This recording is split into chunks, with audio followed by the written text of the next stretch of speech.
कभी सोचा है कि हमारी पूरी जिंदगी, हमारा हर दिन, हर साल सिर्फ दो बहुत ही साधारण नियमों पर चलता है? हम्म। एक, धरती का अपनी जगह पर किसी लट्टू की तरह घूमना, हम्म। और दूसरा, उसका सूरज के चारों ओर चक्कर काटना। बिल्कुल। आज इन्हीं दो डांस मूव्स की कहानी समझते हैं।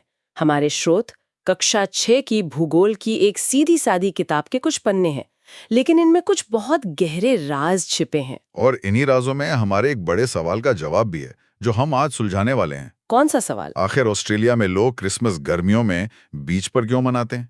ये सिर्फ एक मजेदार तथ्य नहीं है, इसके पीछे धरती और सूरज के रिश्ते की पूरी कहानी है। तो चलिए इस जासूसी में लगते हैं। हमारे पास कुछ सुराग है, दिन रात का होना, मौसमों का बदलना, और ऑस्ट्रेलिया में गर्मी का क्रिसमस। हाँ, इन सबको जोड़ने वाली चाबी क्या है? तो पहला सुराग है पृथ्वी का अपनी ही जगह पर घूमना। बिल्कुल। इसे भूगोल की भाषा में कहते हैं घूर्णन या रोटेशन। रोटेशन। ये पृथ्वी की दैनिक गति है।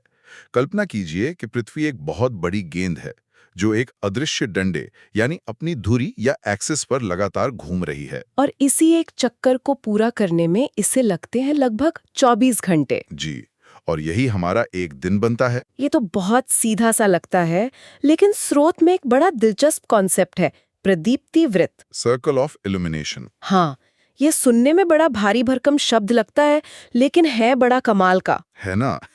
इसे ऐसे समझिए, एक अंधेरे कमरे में एक गेंद लीजिए और उस पर टॉर्च की रोशनी डालिए। ठीक है। तो आप देखेंगे कि गेंद का सिर्फ आधा हिस्सा ही रोशन होता है और दूसरा आधा अंधेरे में रहता है। सही बात है। पृथ्वी के साथ भी बिल्कुल यही होता है। सूरज वो टॉर्च है और पृथ्वी वो गेंद। जो हिस्सा सूरज के सामने है वहां दिन है, और जो अंधेरे में है वहां रात है। और दिन और रात को अलग करने वाली ये जो काल्पनिक लाइन है, वही प्रदीप्ति वृत्त है। एकदम सही। मतलब ये वृत्त कोई असली लाइन नहीं है, बल्कि रोशनी और अंधेरे का किनारा है, जो पृथ्वी के घूमने के साथ साथ मतलब लगातार खिसकता रहता है। बिल्कुल। इसीलिए दुनिया में कहीं सुबह हो रही होती है तो कहीं शाम। लेकिन यहाँ एक पेंच है। ये जो पृथ्वी की धुरी है जिस पर वो घूम रही है, वो एकदम सीधी नहीं है, है ना? यही यही इस पूरी कहानी का सबसे जरूरी, सबसे महत्वपूर्ण हिस्सा है। अच्छा। पृथ्वी अपनी कक्षा के समतल पर, मतलब जिस रास्ते पर वो सूरज का चक्कर लगाती है, उस पर 90 डिग्री पर सीधी खड़ी नहीं है। ओह! वो थोड़ी झुकी हुई है। कितनी? लगभग 23-23.5 डिग्री। स्रोत में इसे 66-66.5 डिग्री का कोण बताया गया है, जो वो अपने कक्षीय समतल से बनाती है। पर आसान भाषा में समझे तो पृथ्वी सीधी नहीं बल्कि थोड़ी तिरछी होकर घूमती है। एक मिनट, ये झुकाव वाली बात मुझे हमेशा थोड़ी उलझाती है। अगर पृथ्वी एक सीधे लट्टू की तरह घूमती तो क्या होता? क्या तब भी दिन रात होते? दिन रात तो तब भी होते, पर दुनिया बहुत अलग होती। कैसी? अगर पृथ्वी सीधी घूमती तो सूरज की रोशनी हमेशा, मतलब हमेशा, भूमध्य रेखा यानी इक्वेटर पर सीधी पड़ती। और ध्रुवों पर? ध्रुवों पर हमेशा तिरछी रोशनी पड़ती। इसका मतलब ये होता कि भूमध्य रेखा पर हमेशा एक जैसी भयानक गर्मी होती और ध्रुवों पर हमेशा एक जैसी जमा देने वाली ठंड। मतलब मौसम कभी नहीं बदलते? कभी नहीं। दुनिया के ज्यादातर हिस्से या तो जल रहे होते या जम रहे होते। ये 23.5 डिग्री का मामूली सा झुकाव ही है जो हमारे ग्रह पर मौसमों का ये खूबसूरत चक्र बनाता है। ये सोचने में ही कितना अजीब लगता है। स्रोत एक और सवाल पूछता है कि क्या होता अगर पृथ्वी घूमना ही बंद कर देती? तब तो जीवन जैसा हम जानते हैं वो संभव ही नहीं होता। क्यों? सोचिए, पृथ्वी का एक हिस्सा हमेशा के लिए सूरज के सामने आ जाता। वो हिस्सा भट्टी की तरह तपता रहता, सारे सागर उबल जाते, जमीन झुलस जाती। और दूसरा हिस्सा? जो हमेशा अंधेरे में रहता वो एक बर्फीला रेगिस्तान बन जाता। तापमान शून्य से सैकड़ों डिग्री नीचे चला जाता। इन दो चरम स्थितियों के बीच जीवन पनप ही नहीं सकता था। तो ये घूर्णन सिर्फ दिन रात नहीं बनाता? नहीं, ये पृथ्वी के तापमान को भी संतुलित रखता है, ताकि यहाँ जीवन फल फूल सके। ठीक है, तो घूर्णन से हमारे 24 घंटे का हिसाब तो लग गया। ये हमारी दैनिक घड़ी है। लेकिन हमारी सालाना घड़ी का क्या? वो कौन सी गति है जो हमें एक साल का पूरा चक्कर देती है? यहाँ बात आती है पृथ्वी के दूसरे और ज्यादा लंबे सफर की। इसे कहते हैं परिक्रमण। रेवोल्यूशन। जी, ये पृथ्वी का अपनी एक तय अंडाकार कक्षा में सूरज के चारों ओर चक्कर लगाना है। आपने अंडाकार कहा, गोलाकार नहीं। क्या इससे कोई फर्क पड़ता है? बहुत बड़ा फर्क पड़ता है। ज्यादातर लोगों को लगता है कि जब पृथ्वी सूरज के पास होती है तो गर्मियां होती हैं और जब दूर तो सर्दियां होती हैं। हाँ, पर सच इसके ठीक उल्टा और बहुत मजेदार है। अच्छा। क्योंकि पृथ्वी की कक्षा थोड़ी अंडाकार है, तो साल में एक समय वो सूरज के थोड़ा पास होती है और एक समय थोड़ा दूर। और कमाल की बात यह है कि जब हम सूरज के सबसे पास होते हैं, जनवरी के महीने में, तब उत्तरी गोलार्ध में कड़ाके की सर्दी पड़ रही होती है। अरे वाह, ये तो सच में उल्टा है। ये इस बात का सबसे बड़ा सबूत है कि मौसमों का असली खेल दूरी का नहीं बल्कि उस झुकाव का है जिसकी बात हम कर रहे थे। बिल्कुल, दूरी का असर बहुत मामूली है। असली जादूगर तो पृथ्वी का वो 23.5 डिग्री का झुकाव ही है। हम्म। अब इस पूरे चक्कर को, यानी एक परिक्रमण को पूरा करने में पृथ्वी को लगते हैं 365 दिन और लगभग 6 घंटे। 365 सवा दिन। हाँ, एक मिनट, यहीं पे मेरा दिमाग फिर चकराता है।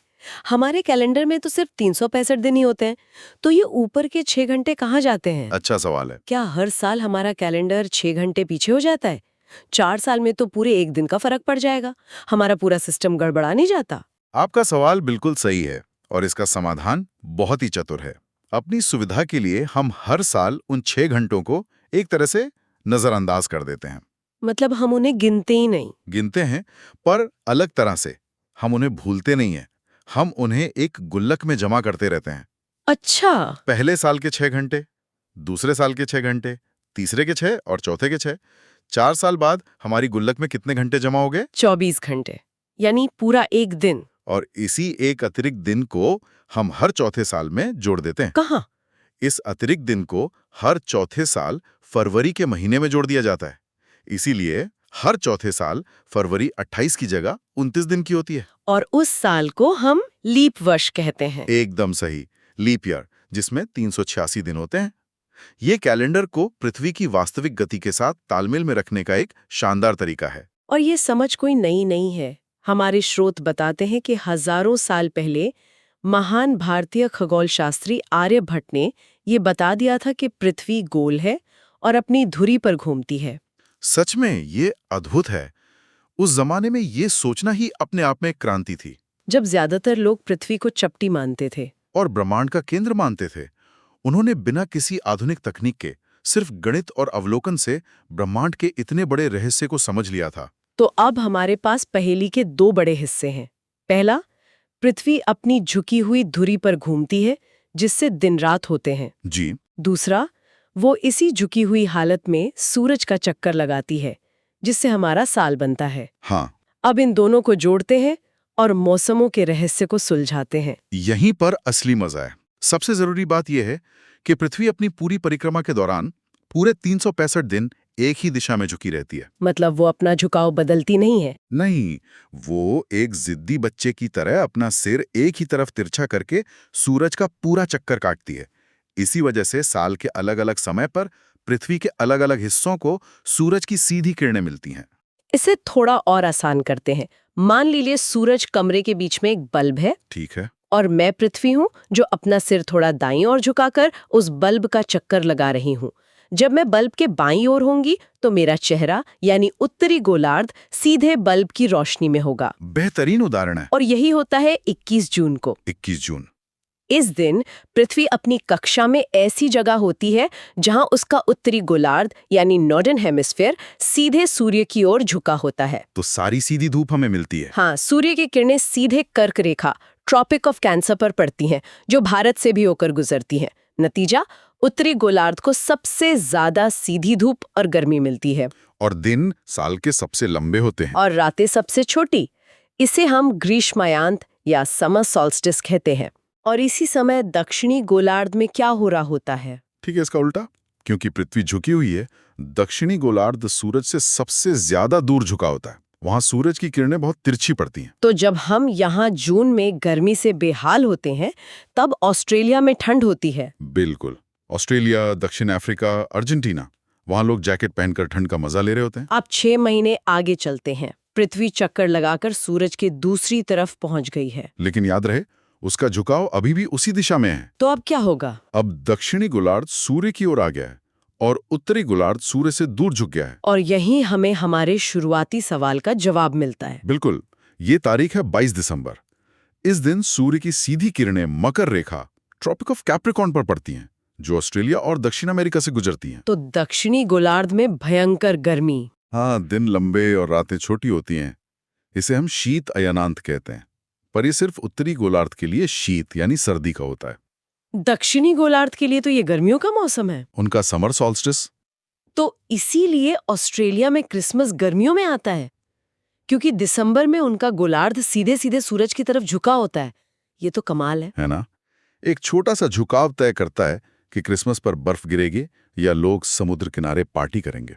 और इसी झुकाव का एक और चरम नतीजा ध्रुवों पर देखने को मिलता है। हाँ, ये भी बहुत दिलचस्प है।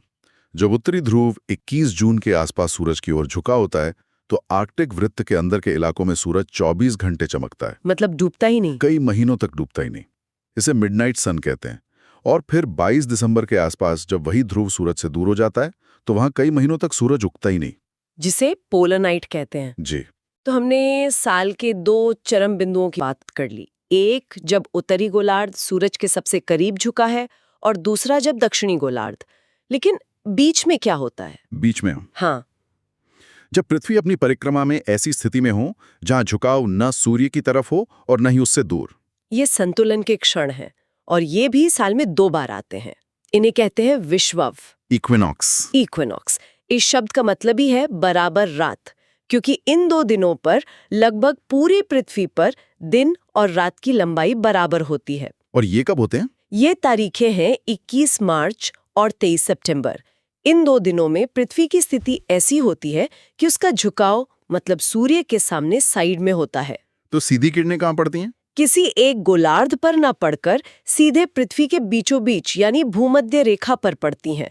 तो जाहिर है इन तारीखों पर मौसम भी संतुलित होता होगा, ना ज्यादा गर्मी ना ज्यादा सर्दी। एकदम। 21 मार्च को उत्तरी गोलार्ध में वसंत यानी स्प्रिंग का मौसम आता है, और दक्षिणी गोलार्ध में शरद ऋतु, ऑटम। बिल्कुल। फिर 6 महीने बाद 23 सितंबर को स्थिति उलट जाती है। उत्तरी गोलार्ध में शरद ऋतु की हल्की ठंड शुरू होती है और दक्षिणी गोलार्ध में वसंत की बहार आती है। तो ये 4 पड़ाव है। 2 अयनांत और 2 विषुव। ये मिलकर मौसमों का पूरा चक्र बनाते हैं। तो अगर हम इस पूरी जासूसी को समेटें तो जवाब बहुत ही खूबसूरत है।